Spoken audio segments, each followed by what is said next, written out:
आज हम पढ़ेंगे क्लास 6 में। सब्जेक्ट है अपना हिंदी व्याकरण, पीरियड है वो सेकंड पीरियड है।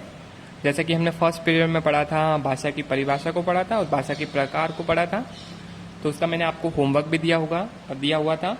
तो आज अपन इस पीरियड में पढ़ेंगे भाषा के दोनों रूप में अंतर क्या है। ओके, तो भाषा का मौखिक रूप क्या है? परिवर्तनशील है, किंतु लिखित रूप में स्थिरता बनी रहती है।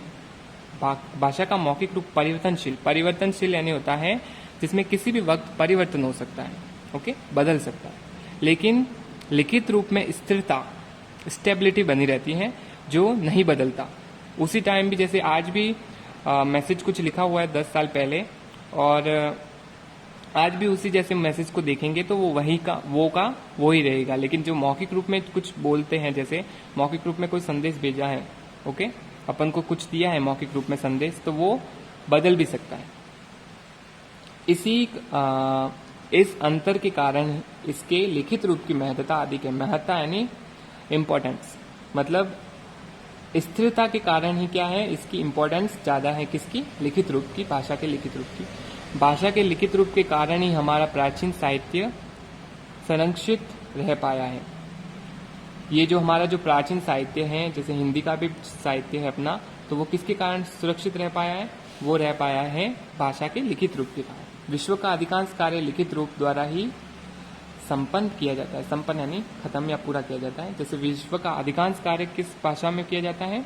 लिखित रूप में, क्योंकि इसमें स्थिरता होती है।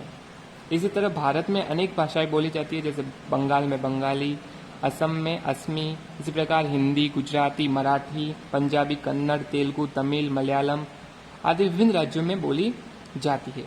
अब नेक्स्ट टॉपिक दिया हुआ है भाषा के रूप, जैसे इंग्लिश में कहते हैं फॉर्म्स ऑफ लैंग्वेज, भाषा। अब भाषा में ये सारे रूप दिए हुए। पहले है मातृभाषा। तो जो बच्चा अपने परिवार या माता पिता से जो भाषा सीखता है उसे कहते हैं मातृभाषा। जैसे इसमें लिखा हुआ है, बालक अपने परिवार अथवा माता से जो भाषा सीखता है उसे मातृभाषा कहते हैं। फिर है प्रादेशिक भाषा। किसी प्रदेश में बोली जाने वाली भाषा क्या कहलाती है? प्रादेशिक भाषा। जैसे कि महाराष्ट्र में मराठी बोली जाती है, ओके, तो अतः मराठी महाराष्ट्र की क्या होगी? प्रादेशिक भाषा। जैसे इंग्लिश में लोकल लैंग्वेज कह सकते हैं। जैसे हमारे जो राजस्थान की जो लैंग्वेज है वो राजस्थानी है, ओके। इसी तरह जैसे नेक्स्ट दिया हुआ है, वो दिया हुआ है भाषा का रूप राष्ट्रीय भाषा। जब कोई भाषा किसी राष्ट्र के अधिकांश भूभाग पर बोली व समझी जाती है तो वह राष्ट्रीय भाषा बन जाती है। जैसे हिंदी भारत की क्या है? राष्ट्रीय भाषा, ओके। तो राष्ट्रीय भाषा कब बनती है? जब किसी राष्ट्र के अधिकांश भूभाग, मतलब राष्ट्र है उसका अधिकांश जो भूभाग है उस पर एक ही भाषा का यूज होता है, उसको बोला जाता है और समझा जाता है, तो वो कौन सी भाषा बन जाती है? राष्ट्रीय भाषा। नेक्स्ट है अंतरराष्ट्रीय भाषा, जिसे अपन इंग्लिश में कहते हैं इंटरनेशनल लैंग्वेज। जब कोई भाषा विश्व के अनेक राष्ट्रों द्वारा बोली जाती है तो वह अंतर्राष्ट्रीय भाषा का स्थान ले लेती है। जैसे अंग्रेजी क्या है? अंतर्राष्ट्रीय भाषा। इसे अपन ग्लोबल लैंग्वेज भी कह सकते हैं। जैसे ये विश्व के हर देश में यूज होती है इंग्लिश। तो इसमें लिखा हुआ है कि भाषा विश्व के अनेक राष्ट्रों में, विश्व है उसमें जैसे अनेक राष्ट्र हो और उसमें ये जो लैंग्वेज बोली जाती है तो उसे अपन कहते हैं, तो वह कौन सी बन जाती है भाषा? अंतर्राष्ट्रीय भाषा, या फिर अपन इसको अंतर्राष्ट्रीय भाषा कह सकते हैं, ओके। अब याद रखिए, में दिया हुआ है तो इसको भी याद रखना आपको। भारत संविधान में 22 भाषाओं को मान्यता प्रदान की गई है। अपने जो भारत का संविधान है उसमें 22 भाषाओं को क्या है? मान्यता प्रदान की गई है।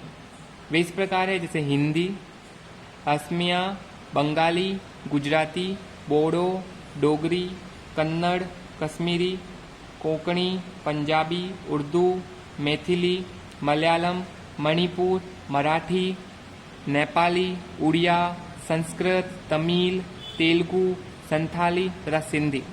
तो इसको आपको लर्न करना है। ये जीके टाइप का क्वेश्चन है जो कंपटीशन एग्जाम में भी पूछा जाता है। जैसे कि भारत को जानो एग्जाम में भी पूछा जाता है, तो आपको अच्छे से इसको भी याद रखना है, ओके। तो भारत के संविधान में टोटल कितनी लैंग्वेजों को मान्यता प्राप्त है? 22 को, ओके। तो इस तरह से हिंदी एक सशक्त भाषा है। इसने अनेक देशी और विदेशी शब्दों को अपनाया है। इसने अन्य भाषाओं की ध्वनियों, शब्दों, मुहावरों और कहावतों को भी अपने भीतर समाया है। इस प्रकार हिंदी ने अपने शब्द भंडार और अपनी अभिव्यक्ति को समृद्ध किया है। संसार की भाषाओं में हिंदी भाषा का तीसरा स्थान प्राप्त है। संसार की जो लैंग्वेज है उसमें हिंदी भाषा को कौन सा स्थान प्राप्त है?